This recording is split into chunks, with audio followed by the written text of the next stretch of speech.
எல்லாம் எப்படி இருக்கீங்க? நிஷா இன்னைக்கு எங்கே கூட்டிகிட்டு வந்திருக்கேன் அப்படின்னா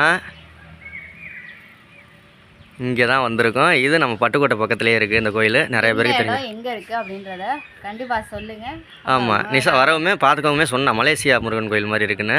ஆனால் இந்த ஊருக்கு பக்கத்துலேயே மலேசியா முருகன் கோயில் மாதிரி இன்னொரு முருகர் கோயிலும் இருக்குது இதே மாதிரி. இது கிட்டத்தட்ட 60 அடிக்கு மேலே வரும்னு நினைக்கிறேன் இந்த முருகர் சிலை. இந்த கோயிலுக்கு நீ வந்ததில்லை இல்லை நிஷா? ஃபஸ்ட்டு தடவை. ஆனால் இந்த ரோட்டில் நிறையா தடவை வந்திருக்கா, கோயிலுக்கு வந்ததில்லை. ஓகே, மறக்காமல் சப்ஸ்கிரைப் பண்ணுங்கள். எந்த இடம்னு சொல்லுங்கள்.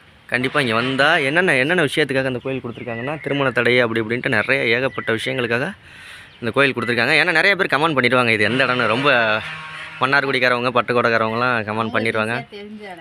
அதனால் இந்த கோயிலுக்கு நீங்கள் கண்டிப்பாக ஒரு தடவை வாங்க. ரோட்டு மேலேயே இருக்குது, மெயின் ரோட்டு மேலேயே.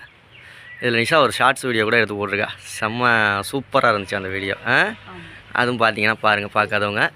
வேறு என்ன நிஷா பிடிச்சிருக்கா? சாமியெல்லாம் கும்பிட்டியா? ஆமாம், முட்டை வெயில் வேறு. சரி, நாங்கள் அடுத்து வேறு ஒரு கோயிலுக்கு போகிறோம். அடுத்த வீடியோவில் பார்க்கலாம். சப்ஸ்கிரைப் பண்ணாதவங்க சப்ஸ்கிரைப் பண்ணுங்கள். மறக்காமல் எந்த இடம்னு கமெண்ட் பண்ணுங்கள். ஏன்னா சேலத்துலலாம் அந்த மாதிரி ஒரு முருகன் கோயில் இருக்குது. சேலம், மலேசியா அந்த மாதிரிலாம் கண்டிப்பாக எந்த கோவிலில் கண்டிப்பாக அங்கே எல்லாம் பார்க்க வேண்டியதில்லை, நம்ம ஊர்லேயே இருக்குது பட்டுக்கோட்டை மன்னார்குடி. சரி, ஓகே, பாய்.